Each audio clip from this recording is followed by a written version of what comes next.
The entirety of government is trying to run a rat race, right? And this is how.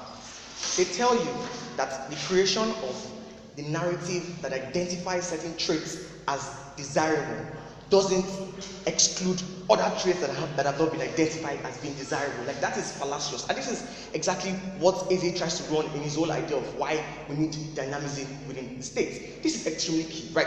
They tell you, like OG consents to. In fact, OG even goes on to even mention the kind of traits that they want to subscribe to: morality, truthfulness, etc.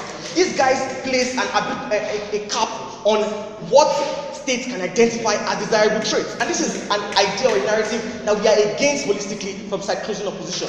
Why? Because we feel that that cap in and of itself, right, that determinate nature of what traits should be is problematic, because the state needs to be heterogeneous. And this is why, this is like all of the analysis that Eze runs on, firstly, why that heterogeneity is really, really important. Because state has evolved and has, like, the dynamism of states has been of so much utility because of the presence of frictions of ideologies that exist in status quo, right? The fact that there is no ideological purity pushes man to newer frontiers. The fact that an ideology or a trait today, because of competitions that exist in traits, leads to the creation of superior traits that ultimately lead to better outcomes holistically for the state. And this is what Eze gives to you, that in the Stone Age, the desirable traits there were how to, strike matches, stones to give light, and how to survive in the woods, right? But evolution and the fact that there was no exclusion of other traits has put us in a new dispensation of political excellence and other things he talks about. Tayo really doesn't understand all of those things. The only substantive material you get from closing government is this idea of incentives, right? And why there is a need to incentivize certain traits. Let's show you how that is problematic. Firstly, they consent to the fact that these traits are really, really essential, but yet they want to heavily incentivize essential traits, right? And this is something that Eze tells you, that to the extent in which states identify something as being of so much utility, states should make it more accessible to more people.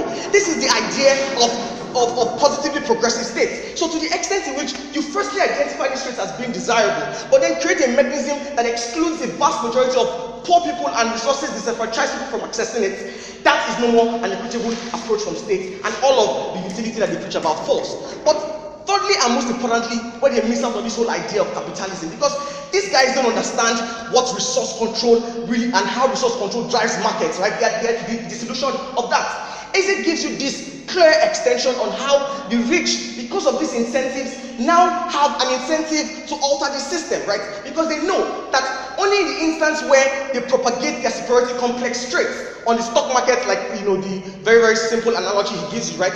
They will only put these traits, in quote, bonds or shares on the stock market, because these are the traits that will be bought to bring in more money to them. Like, that's how the system works. So the moment they concede to capitalism, they concede to profit-making motives, right? And profit-making motives ultimately put unnecessary burdens on the state, because obviously access is one that is already deroded upon, and people cannot, access all of these things well. Yeah? Alright, so do you believe there can ever be a time in the world where there will be monopoly of traits and there would not be defiants who want to participate in that defiance? Because there's no monopoly, we're not advocating for it.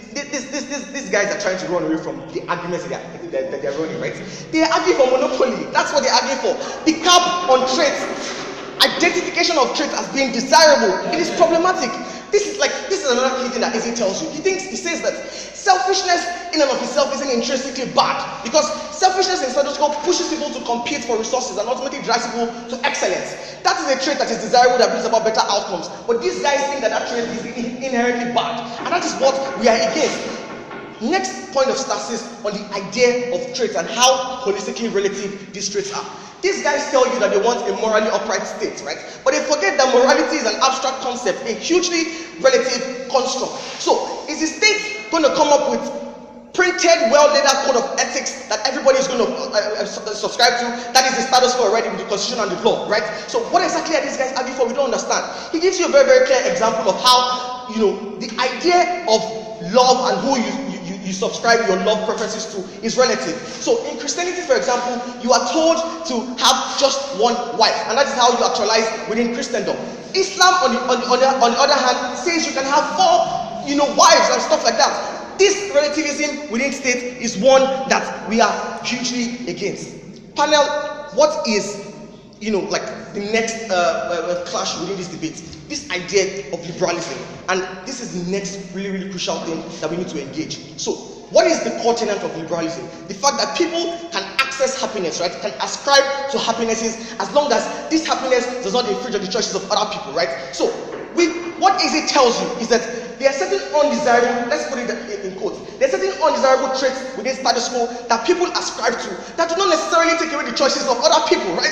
And this is extensively what he tells you. So, e.g., like drunkenness, for example, state has put a cap on how you can exploit this trait to not infringe on the choices of other people. That's why you have laws that ban drink driving and prescribe people that are under 18 to stay away from alcohol. But alcoholism in and of itself has not been taken away as a trait.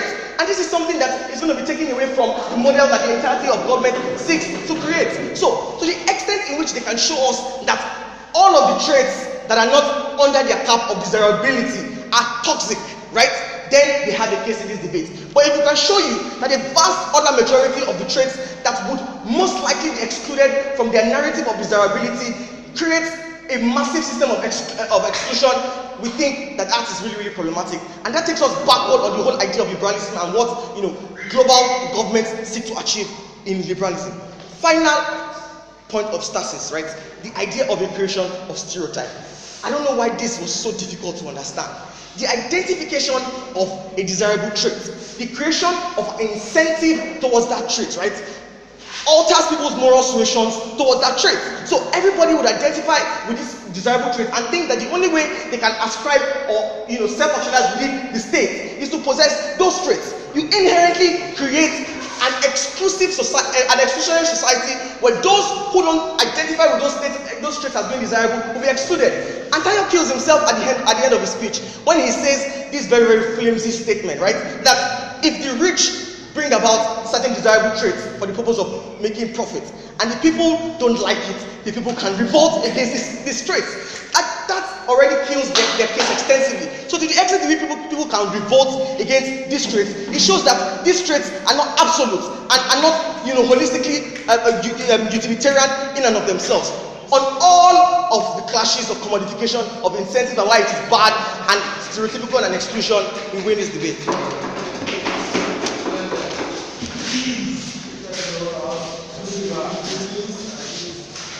Every